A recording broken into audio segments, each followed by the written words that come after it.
Oliver! It's her. This way. Come this way. Come on, Oliver. Okay. Next up, a game that's actually been something I was really excited for after seeing it at the Namco event last year. And it's finally come out, and it's Ni no Kuni.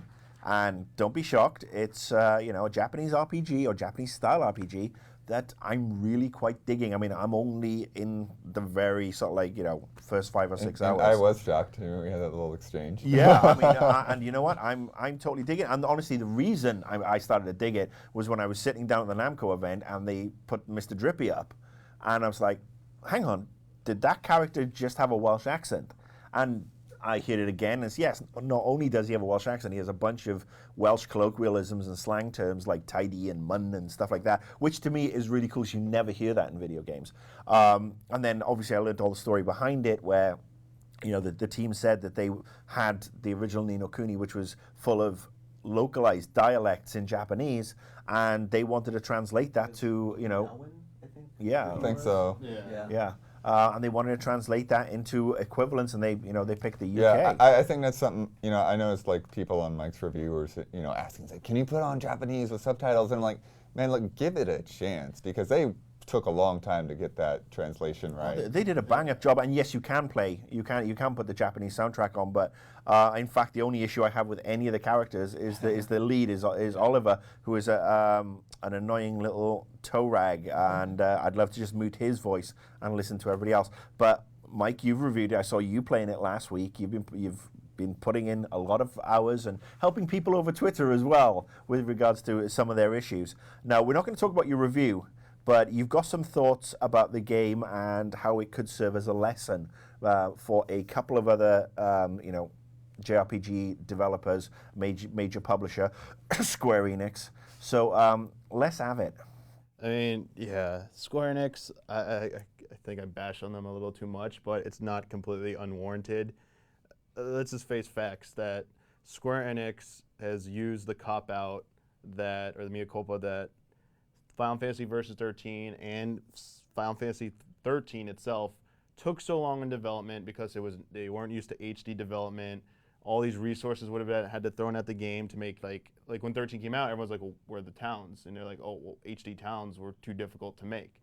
And this type of game, Ni no Kuni, is a game that there's so much detail, there's so much love and care put into this game. So much variety in the towns and the locations as well. I just walking into one town, there's like more personality and detail in that than like in almost all of Final Fantasy 13. And this game started off, there's a DS game. There are two separate games that was made first, and then they had enough time to make this. So this game came out in the span of like 3 years of development, I think. And where's Versus 13? How long is there? I just don't understand how. We were supposed to see a actual on-hardware preview of Versus 13 last year, and it never materialized. Well, we got 13.2, and now Lightning's going to return. Right. I mean, they're doing that, but like level 5 is They're not doing that. They're one-upping like Square Enix, and they're basically like showing how much they're bullshit. They're bullshitting us with this, or else they're just being lazy fucks. Not I'm getting a little too heated here, but they're just being. It seems like you can only interpret it as being lazy or something. Like, what the hell are they doing over there that this game isn't out? And then this great game like Ni no Kuni comes out, and it's like, look at this. Someone has showed you how to do your job, basically. Well, one of the things when I finally started to play it, and I've been probably as down as anybody on JRPGs over the last 3 or 4 years in particular, but it almost took me back to those early Final Fantasy days where it isn't, extensive cinematics that are hugely rendered, and you have these characters that to me are eminently unlikable, whereas in Ni no Kuni, the characters have charm, they have character. It's not, it was a Studio Ghibli? Yes. Either one is correct. The team over there has even themselves said that like there isn't technically an official one. I guess like Ghibli is the Italian pronunciation.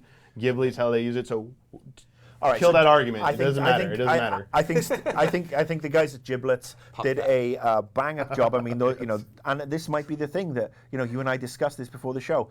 are Square Enix and the Final Fantasy devs focusing more on those cutscenes and how pretty they are and how thousands, cast of thousands on the screen, and forgetting that they're actually there to do a game, and a game that can be fun even sitting within the traditional Japanese role-playing game tropes. Yeah. Well, the other thing too is, we were talking about translations. I mean, 13 is just awful to listen to. You just do not want to hear those people talk. I just wanted, like I said, I started playing 13. I wanted to punch one of the characters in the mouth inside the first 30 minutes. You said, you haven't felt this way about JRPGs in 3 or 4 years. I think what you really want to say is you haven't felt about JRPGs in this generation. There have been some, I'm going out on a limb here, but there have been some okay JRPGs in the move to HD. Oh, there And have. Xenoblade, this is important to note, that is an SD game. Oh, it's SD. and- I mean, you could run it in HD. That's, but I think, you're saying lazy, and I think it's just, these people, Japanese developers, I think, are trying to step up to this grand scale of things. We've seen a lot of great Japanese games that are HD, but this kind of that 100-hour plus game, that epic scale, it hasn't really delivered. I'm thinking I know people liked Lost Odyssey, some people liked Blue Dragon, the Chopin game, what was it called over here? Oh, Eternal Sonata. Yeah, but Eternal- Folklore, Man, Final Fantasy 13. You're forgetting about the Tales game, Tales of Vesperia came out years ago, 2008 here. That and then Graces, which was you can argue the quality of those, but there's no denying that those games had the huge overworlds. They had all the HD, their HD games. They had the towns. But they didn't resonate as didn't. much as a didn't. Final Fantasy VII, a Final Fantasy VI. I think that's the difference. I'm not, of all of you, everybody on this panel, I don't play as many JRPGs as the rest of you.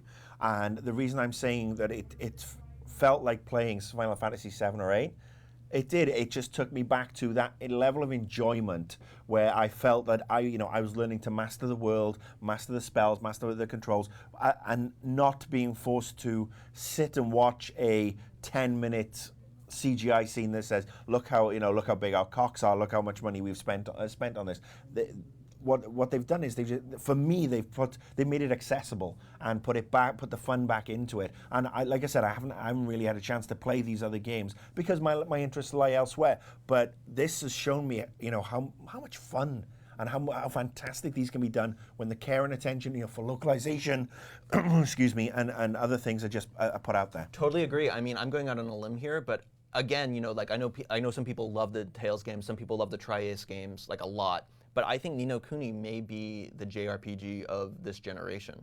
It's the one. It's the one I would tell anyone that they need to play, especially what you were saying, Marcus. That type. I call it the 90s RPG, the Super Nintendo PS1 era RPGs, the golden age. The of, PS1 I exactly. think it's the golden, in my opinion, it's the golden age of RPGs. This is the game that most successfully taps into that essence that reminds people, especially the ones that I would argue got a little bit have gone jaded with JRPGs. This one harkens back to look, JRPGs can still be like this. They're not all going to be like what Final Fantasy, and even to an extent Tales and those other games.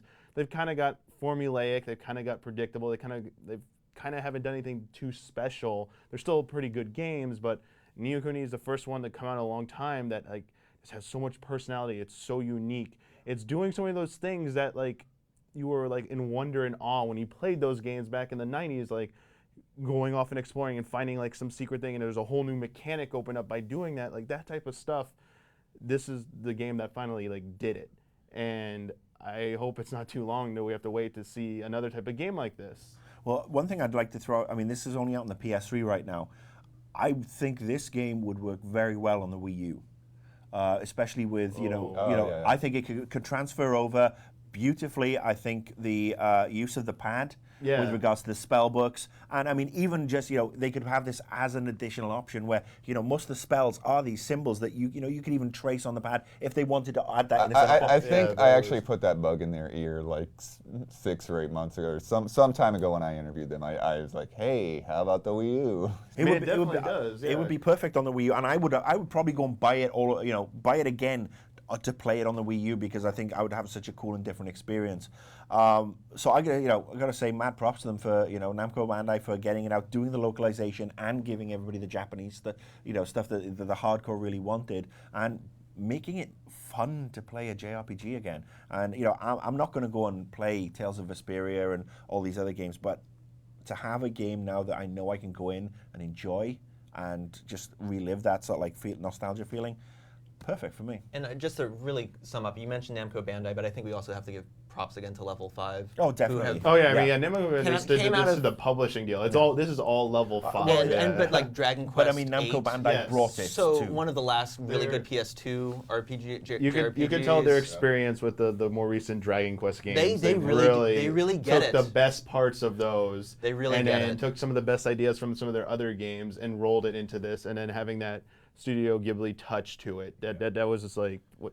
Mad props to them and to Studio Ghibli, and like I said, Namco Bandai for bringing it out over here and adding some of that extra money to do the localization. And I gotta say, I mean, it's got the most. I just sat for a while yesterday after I finished playing my game, and I let the attract mode come on, and I just watched that trailer over and over again because the song is so cool. Like I said, it shows me some of the areas, like next on Ni no Kuni, and it's an adorable game, and I know some people will wrinkle their noses at that, but it certainly is. So mad props to them. Bring it out on the Wii U, and yes, if you want me to like a game, put a Welsh accent in it. You know, the truth is, I can't let anyone die in here because of what it would do to my insurance rates. Okay, last topic of the week, we're going to talk about another game, The Cave. Now, I've not really been following this one at all. I've been in I wasn't either, honestly. DMC and Ni no Kuni land for a couple of weeks and just really loving that. But Blood, you've been playing The Cave. Yeah. Your review is up. I mean, your review is up. I've seen people talking about it. Now, let's go beyond the review and your feelings about the game and how it harkens back to something I think from the old school era. Yeah, I mean, Maniac Mansion was probably one of my first adventure games, and I'm in this weird position of like, I played Maniac Mansion on the Commodore 64, but then, after that, like, my family didn't have money to upgrade computers every few years. So I missed a lot of the Day of the Tentacle and Monkey Island and a lot of those Grim Fandango and all of those types of things. But I played Maniac Mansion, and I really didn't have any real expectations going into The Cave, but all of those callbacks are kind of there, like the starting scene outside, and you have your cast of wacky characters, and like This is a Double Fine game, yeah? It's Double Yeah, Fine and Ron Gilbert Ron worked on it, Gilbert, who yeah. did the Maniac Mansion. Yeah, stuff back in and the so day. you pick your three characters, and that kind of determines how you go through the cave. They essentially, each character acts as a key to a different level that's kind of tailored around their own ambitions. And there are even, there's some things in the background art that if you've played Maniac Mansion, you remember Maniac Mansion, you'll recognize, which I thought was pretty fun. Stuff like Chuck the Plant, which drove me nuts back in the day. It was like, what is red Chuck the herring. Plant? What do I do with it? Yeah, I mean, like, adventure games have a huge history, right, of being kind of an insider's club where if you've played these games, there's a lot of cat calls in the LucasArts games, the Sierra games, even the old like Infocom text adventures, a lot of callbacks.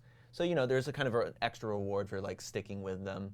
What I thought was interesting about this, and this goes into these conversations we always have, where genres are becoming more and more nebulous, right? Because this is also, it's a straight up adventure game, logic puzzles, wrapped in a platformer, Yeah, right? well, Like or as the way, like movement. and as the stuff like kind of the joke that I was made in the beginning of it was like, it's an adventure game mixed with an adventure game, because when during that era on the PC, an adventure game was these like item-based puzzles and search your way through and point and click and give people all these commands. But on the NES, an adventure game was a Metroid or a Castlevania. Well, I think that they evolved into the term arcade adventure, didn't they? I mean, Or action adventure is kind of what we refer to them as now. As back then, like on the NES, action and adventure were separate genres. super obscure NES game. Did anyone ever play Linus Spacehead? No. It's a platforming game, but then in between there are little like point and click adventure scenes. It's awful, but I love adventure games, so I was always curious about it. But it's cool that, I mean, again, following on from The Walking Dead, that the adventure game is coming back, even if it is married with, the more platformy elements. I mean, that was, Totally. that was the genesis of, honestly, a lot of, today's great games. The Kickstarter stuff. Yeah. What's his name? Ragnar Torquist, the guy from Funcom. They're making another. I'm totally blanking, and I love those games. Well, they're making another adventure game as well. Sorry, I'm just seeing that there's an, you're an just seeing alien the on shirt your now? and facehuggers on your T-shirt. Sorry, That's better than Prometheus. That is a real which My would be T-shirt hard. is better than Prometheus. Sorry, I just got distracted by it. But I Are you think looking it's, at my chest? what can I say? It's flat. Yeah. So you like it? You Yeah, like it? actually, it's interesting because I looked at those Metacritics, while my review was in production. It's like, oh, I guess I like it more than most people. But I appreciate the fact that the gameplay and the story kind of work together to reveal these characters' personalities. What I do miss is that you don't have the characters themselves don't really have any dialogue. And that was kind of the funny thing in some of those old games where, like, you tell somebody to do something, they would kind of talk back to you. It's like, oh, gross. No, I'm not going to do that. So it'd be kind of neat to have that element there is again. the narrator, though, right? There is the cave. He's narrating every step of the way. And I like the fact that, the puzzles, once you know the solution, they actually make sense. Whereas a lot of the old adventure games, like you'd have solutions that were like, huh? Like I would have never figured that out. So, given that the cave is following on, again from Walking Dead, and that was such a huge success last year, are we going to see a glut of more adventure-y type games? Do you think? Coming up. I mean, Nintendo have said that they want to work with more indie developers, and they're making it very accessible on the Wii U. Yeah, from what I understand, Double Fine published the game themselves on the Wii U. They didn't go through Sega, so that's different in itself. And there's a Linux version too. I'm wondering if that's them as well. Yeah. I think adventure games are on the rise. I think Walking Dead shows that, and that's a whole other conversation as well. But fans Kickstarter. Telltale's actually bringing back some Sierra stuff. They're doing Nice. King's Quest, supposedly, and they're doing some other adaptations. I think Fables from DC Comics is going to be there. And so, and there's always a lot of indie effort. And, there's companies like Dreamcatcher Interactive and some other people that, you go to they Walmart haven't really died in and Europe. they just have been stuff. more Well, screw subdued. Walmart. I'd say go to Good Old Games and take a look at some of the higher rated titles they have there, because they a lot of that old catalog, Yeah, the stuff's really good. And with the thing with when you were playing Maniac Mansion back in the day, I was playing King's Quest 4, and my dad actually bought the hint book. I was like 8, Yeah. and my dad would be like, "Oh, a guy at work," my dad would go look at the hint book and be like, "Guy at work said you should check out that bookshelf a little more carefully." So I ran over to the bookshelf, examined the bookshelf. A book looks loose. Remove book. Secret passage opens. I flip out. Then I was looking through the closet and I found the hint book, and it was one of those ones where you have to have like a red visor to read the text, and the visor wasn't there. So I was trying to get the hints. But with the internet, like anyone can go through Monkey Island right now. What's it, $2 on iOS or something like that, and you can probably have a lot of fun if you get stuck. It plays great. People on the don't want to iPad, get stuck anymore. That's the problem.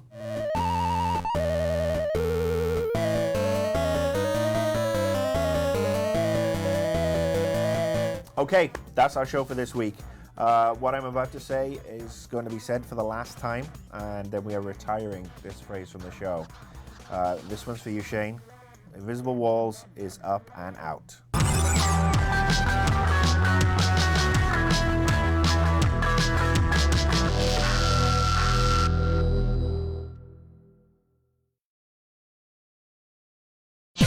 See this and other GT shows and game reviews on the GT Originals iOS app, available now on the App Store.